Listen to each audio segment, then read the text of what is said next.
تیسرے کلمے کے لیے ہم تلاوت کریں گے یوحنا کی انجیل اس کا 19 باب اور اس کی 25 سے 27 آیات تک پڑھیں گے۔ پاک کلام میں یوں لکھا ہے، اور یسوع کی صلیب کے پاس اس کی ماں اور اس کی ماں کی بہن مریم، کلوپاس کی بیوی اور مریم مگدلینی کھڑی تھی۔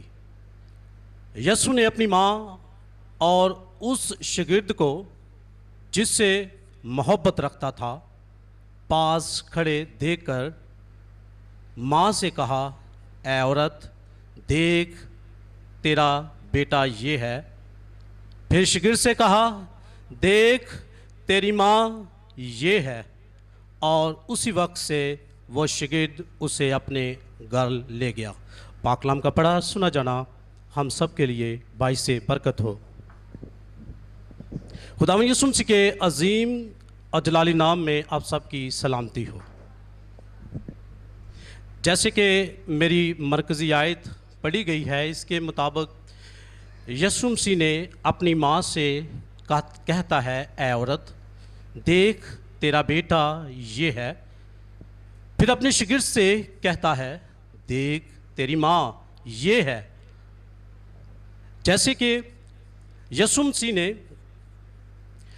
اپنے منہ مبارک سے نکلنے والا یہ تیسرا کلمہ ہے، اور یسوع مسیح نے یہ کلمہ نہایت دکھ اور غمگین کی حالت میں یہ کلمہ تیسرا کلمہ کہا ہے۔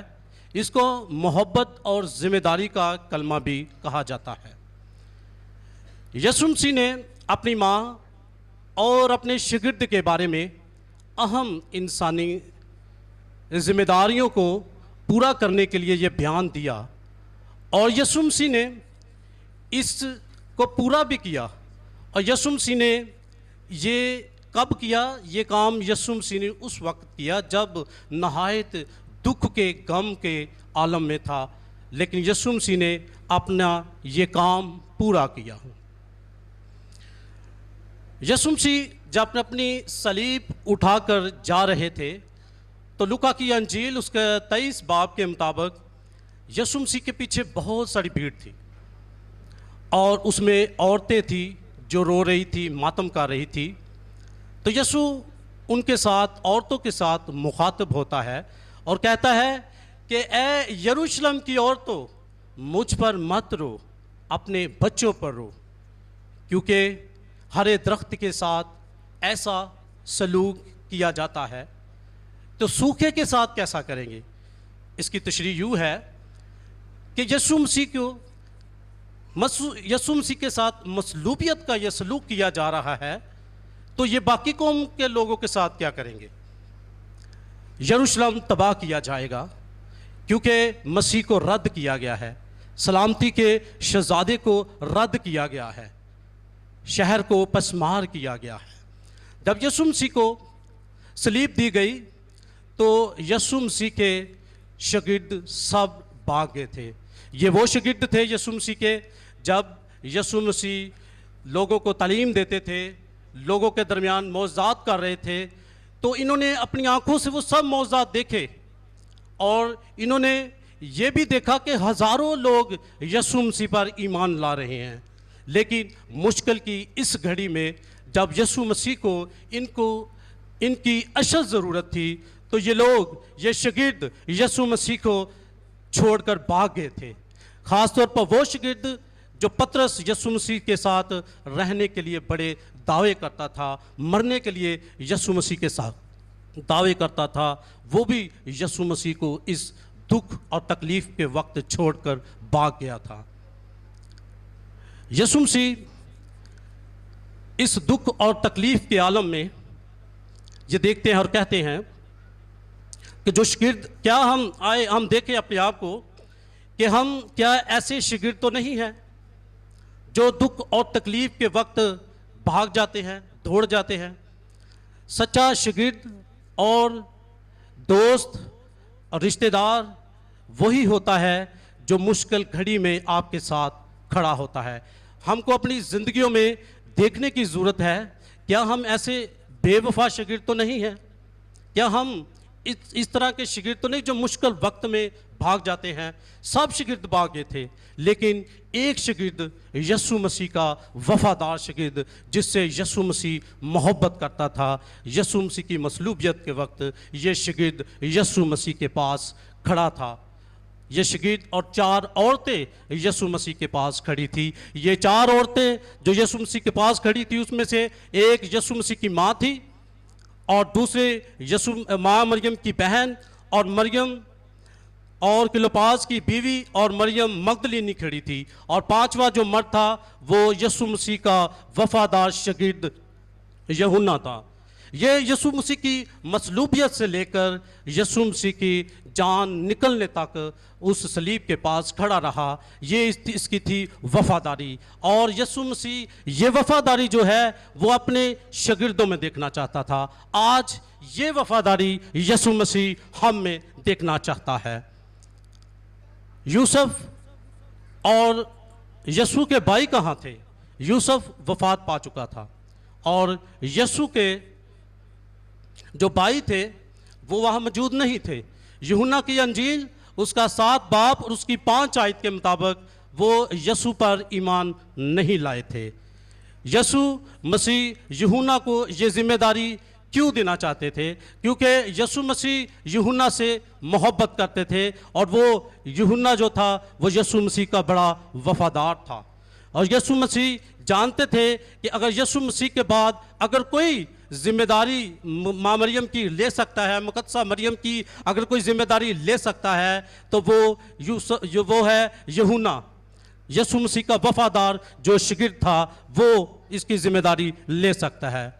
پھر یسوع مسیح اپنی ماں کو اے عورت کہہ کر پکارتا ہے۔ اس کلمے میں یسوع مسیح نے اپنی ماں کو اے عورت کہہ کر پکارا۔ اس سے پہلے یسوع مسیح نے قانا گلیل میں بھی جب معجزہ کیا تو اسی لفظ کے ساتھ یسوع مسیح نے اپنی ماں کو پکارا تھا۔ بہت سارے لوگ اس بات کا اعتراض کرتے ہیں کہ مسیح نے اپنی ماں کو اس لفظ کے ساتھ کیوں پکارا تھا۔ اگر ہم یونانی متن میں اے عورت کا مطلب دیکھیں تو یونانی متن میں اس کے لیے جو لفظ استعمال کیا گیا ہے اے عورت کے لیے، اس کا مطلب ہے گناہ۔ گناہ کو اب اردو زبان میں ہم دیکھتے ہیں تو کہتے ہیں عورت، اے بی بی، اور انگلش میں میڈم، لیڈی، اور پنجابی میں ہم کہتے ہیں نا بڑے پیار سے ماں جی۔ یسوع مسیح نے بڑی عزت اور احترام کے ساتھ اے عورت کہہ کر پکارتے تھے۔ یسوع مسیح نے سامری عورت کو بھی اے عورت کہہ کر پکارا تھا۔ یسوع مسیح نے سے کہا کیا تجھے میری بات پر یقین نہیں ہے؟ پھر یسوع مسیح نے کنانی عورت کو بھی اسی لفظ کے ساتھ پکارا تھا۔ یسوع مسیح نے کہا کہ اے عورت تیرا ایمان بڑا ہے، تو فرشتوں نے بھی اس لفظ کے ساتھ پکارا تھا۔ انہوں نے کہا اے عورت تو کیوں روتی ہے؟ یسوع مسیح اپنی ماں کی ذمہ داری سپردگی جو یوحنا کو دینا چاہتا تھا۔ یسوع مسیح نہایت غم کے عروج میں تھے۔ یہ اتنا بڑا غم تھا، شاید ہم میں سے کوئی ہوتا اس طرح کے غم میں تو سب کچھ بھول جاتا، لیکن یسوع مسیح اس غم کی حالت میں بھی احساس ذمہ داری اندر بیدار تھی۔ یسوع مسیح جانتا تھا کہ مقدسہ مریم کا شوہر مر چکا ہے، اب اس کا ایک ہی اکلوتا بیٹا ہے جو اس کی ذمہ داری ہے۔ یسوع مسیح اب اس کی ذمہ داری کا بندوبست کرنا چاہتا ہے۔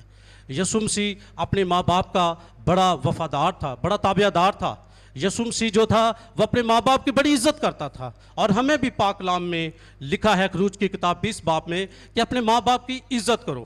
یسوع مسیح جب عورتوں کے ساتھ بات چیت کرتا تھا تو اسی لفظ کے ساتھ بڑی عزت اور بڑے احترام کے ساتھ بات کرتا تھا یسوع مسیح۔ تو یسوع مسیح آج بھی یہی ذمہ داری ہم میں بھی چاہتا ہے۔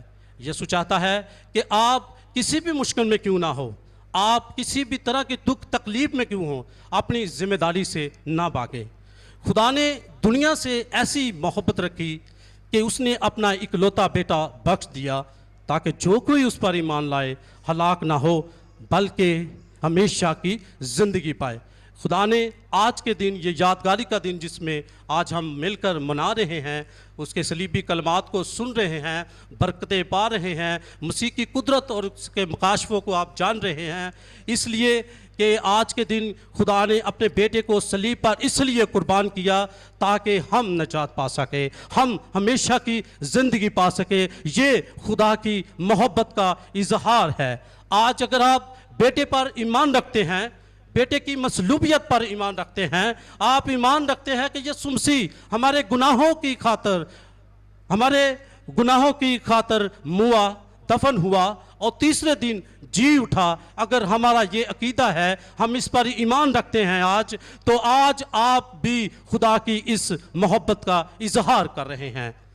یسوع مسیح نے اپنی صلیب پر دو ذمہ داریوں کو پورا کیا، ایک روحانی ذمہ داری اور ایک جسمانی ذمہ داری کو پورا کیا۔ روحانی ذمہ داری جو باپ نے اس کو ذمہ داری دی تھی، اس نے قربان ہو کر اس ذمہ داری کو پورا کیا، اور جسمانی طور پر ایک انسان ہونے کے ناطے یسوع مسیح پر جو ذمہ داری تھی، اس نے اپنی ماں کی سپردگی ذمہ داری اپنے بعد اپنے وفادار شاگرد کو دے کر اس ذمہ داری کو پورا کیا۔ آج اس کلمے سے ہمیں یہ سبق ملتا ہے کہ ہم کسی بھی حالت میں کیوں نہ ہو، کسی بھی طرح کی دکھ تکلیف میں کیوں نہ ہو، اپنے گھرانے سے لے کر اپنی کلیسیا تک، آپ جہاں بھی ہیں، آپ اپنی ذمہ داری ہر حالت میں ضرور پورا کریں، اور یہونا کی طرح ہم نے وفادار ہونا ہے۔ یسوع مسیح آج اس طرح کی وفاداری آپ میں اور مجھ میں چاہتا ہے۔ سچا اور ریئل مسیح وہی ہوتا ہے جو اپنی ذمہ داریوں سے نہیں بھاگتا۔ میرا ایمان ہے کہ آج آپ اس کلمے سے خداوند آپ کو ضرور برکت دے گا۔ آمین۔